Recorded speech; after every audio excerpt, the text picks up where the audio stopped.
वंदे मातरम। जय हिंद दोस्तों, मैं Surendra Singh super education study platform में आपका स्वागत करता हूं। यूपी ट्रिपल एससी की सीरीज़ में एक बहुत ही अच्छे क्वेश्चनों को मैं लेके आया हूं यहां पर। अगर आपने मेरे चैनल पे पहली बार विज़िट किया है तो प्लीज़ चैनल को सब्सक्राइब कीजिए। चलिए शुरू करते हैं आज का सेशन। पहला प्रश्न है, एकल का विलोम शब्द क्या होता है? तो एकल का क्या होता है? विलोम शब्द से भी एक क्वेश्चन आता है तो बहुल होता है। क्या होता है? बहुल। दूसरा प्रश्न है, दर्प का पर्यायवाची शब्द क्या होता है? दर्प का पर्यायवाची होता है अहंकार।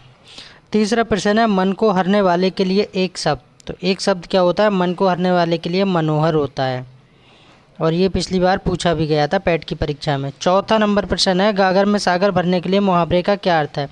थोड़े में बहुत कहना, एक मुहावरे से भी आता है प्रश्न। 5 नंबर देखेंगे, बाबर, जहांगीर, अकबर, कुतुबुद्दीन ऐबक, इन सबको क्रम से लगाइए। इनको क्रम से लगाना है। क्रम से लगाने के लिए भी आता है। तो सबसे पहले कौन आया था? तो सबसे पहले कुतुबुद्दीन ऐबक आया था, उसके बाद बाबर आया था, अकबर आया था, फिर जहांगीर आया था। अब कुतुबुद्दीन ऐबक किस वंश से संबंधित था? तो ये गुलाम वंश से संबंधित था। किस वंश से? गुलाम वंश से। और कुतुबुद्दीन ऐबक का शासन कब से कब तक रहा है? तो कुतुबुद्दीन ऐबक का शासन जो रहा है वो 1206 से 1290 रहा है।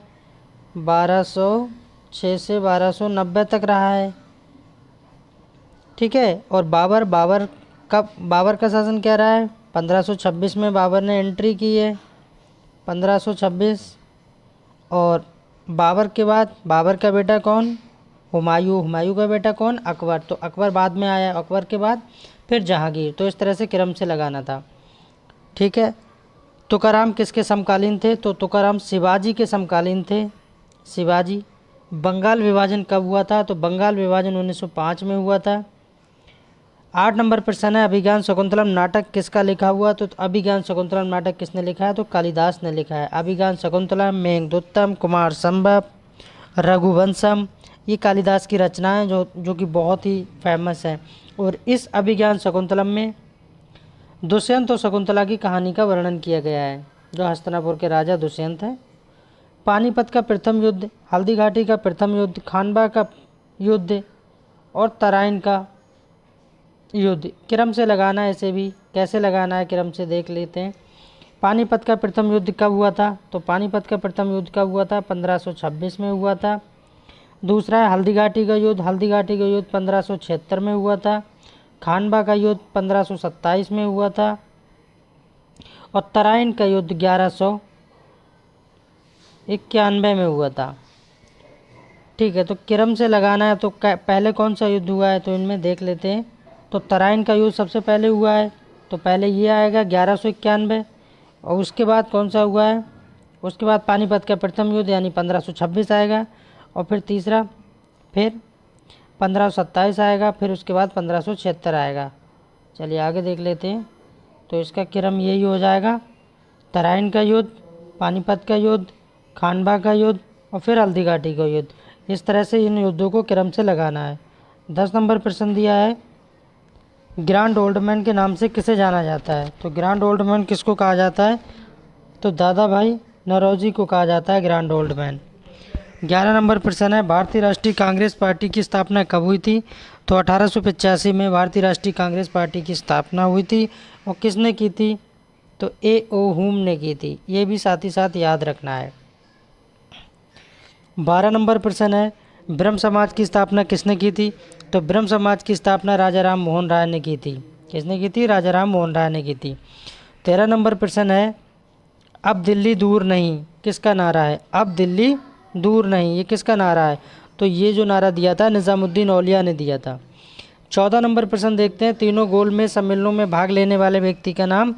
तो तीनों गोलमेज सम्मेलन में भाग लेने वाले व्यक्ति का नाम डॉक्टर B.R. अम्बेडकर जी और तेज बहादुर सप्रू जी, ये 2 लोगों ने भाग लिया था। जबकि गांधी जी ने तीनों गोलमेज सम्मेलनों में भाग नहीं लिया था।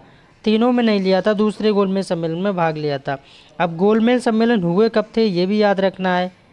तो 1930, 1931 और 1932, ये 3 गोलमेज सम्मेलन हुए थे, ठीक है। आगे देखते हैं, मौर्य साम्राज्य की स्थापना के पहले समस्त उत्तरी भारत विभाग था, किस में विभक्त था? मौर्य साम्राज्य की बात कर रहा है तो 16 महाजनपद व गणराज्यों में विभक्त था। पृथ्वी के बाह्य परत को क्या कहते हैं? जो पृथ्वी की बाहरी परत होती है उसको क्रस्ट बोलते हैं, यानी पपड़ी बोलते हैं। क्या बोलते हैं? पपड़ी बोलते हैं।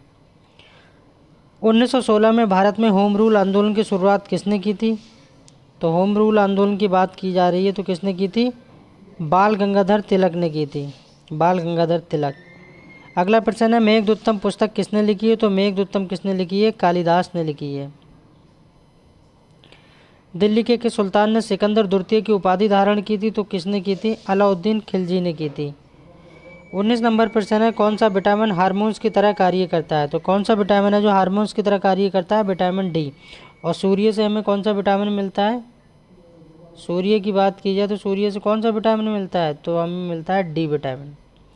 ठीक है, नेक्स्ट देखते हैं, ऊष्मा की एसआई इकाई क्या होती है? तो ऊष्मा की एसआई इकाई है जूल। ऊष्मा को किस में मापते हैं? जूल में। 21 नंबर प्रश्न है, किरचॉफ धारा नियम किसके संरक्षण पर आधारित है? तो किसके संरक्षण पर ये काम करता है? तो आवेश के संरक्षण पर ये काम करता है। 22 नंबर प्रश्न देखेंगे, गोदावरी नदी कहाँ से निकलती है? तो गोदावरी जो है नासिक से निकलती है। और नासिक कहाँ पड़ता है? महाराष्ट्र में पड़ता है। कहाँ पड़ता है? महाराष्ट्र में पड़ता है।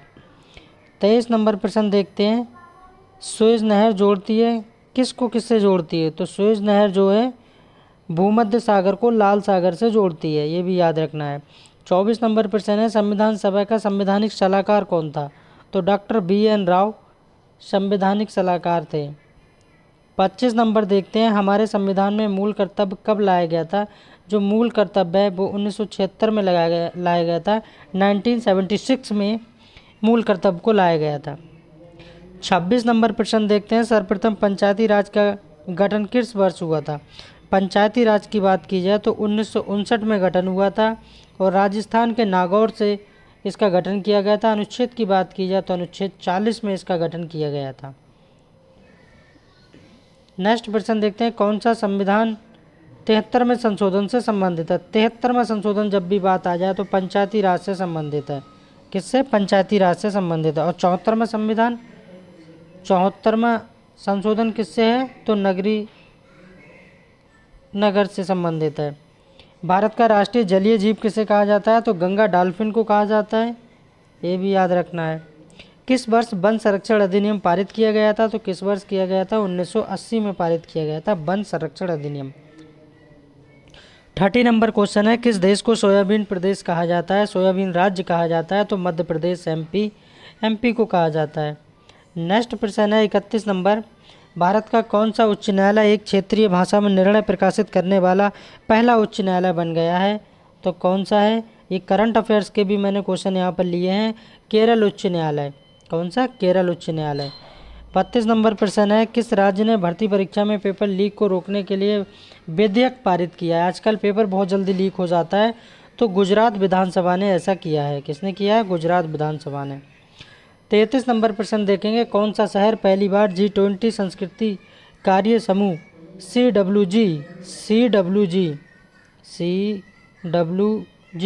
CWG की बैठक का मेजबान है? कौन है? खजुराहो। 34 नंबर देखेंगे, कौन सा शहर जातिगत भेदभाव पर प्रतिबंध लगाने वाला पहला अमेरिका का शहर बन गया है? कहाँ का? अमेरिका का। तो सिएटल शहर बन गया है। 35 नंबर प्रश्न देखेंगे, विश्व का पहला क्लाइड निर्मित प्रदर्शन उपग्रह कौन सा बन गया है? विश्व का, अब वो भी पहला। तो कौन बन गया है? JANUS 1। 36 नंबर प्रश्न देखेंगे, किस टीम ने कोलकाता के ईडन गार्डन में अपना दूसरा रणजी ट्रॉफी 2022-23 खिताब जीत लिया है? तो किसने जीत लिया है? सौराष्ट्र ने जीत लिया है। और 37 नंबर देखेंगे, शिक्षा का अधिकार एक मौलिक अधिकार है जो संबंधित है किसमें है? अनुच्छेद 21A की बात करता है शिक्षा। और कितने वर्ष से कितने वर्ष के बच्चों को? तो 6 से 14 वर्ष के बच्चों को निःशुल्क शिक्षा देने का प्रावधान है, ये भी याद रखना है।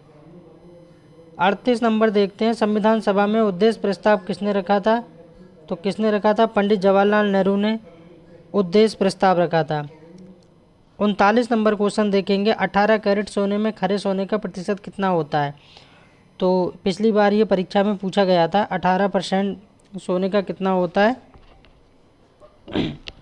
तो 18% की वैल्यू कितनी हो गई, 75% हो गई। और सोना कितने कैरेट में होता है, तो 24 कैरेट में होता है। 24 कैरेट में 100% होता है, ये भी याद रखना है। लेकिन शुद्ध सोना 24 कैरेट का नहीं होता है, क्योंकि इसमें भी मिलावट की जाती है। अगर ये शुद्ध सोना 24 कैरेट का बनाया जाएगा तो सोना रुक ही नहीं पाएगा, टूट जाएगा। इसमें भी मिलावट की जाती है। नेक्स्ट प्रश्न है 40 नंबर, इस वीडियो का लास्ट प्रश्न है, गाजर में कौन सा विटामिन पाया जाता है, तो विटामिन ए पाया जाता है गाजर में। Thanks for watching, please subscribe my channel. मेरा पढ़ाया हुआ आपको कैसा लग रहा है प्लीज़ कमेंट करके बताइए।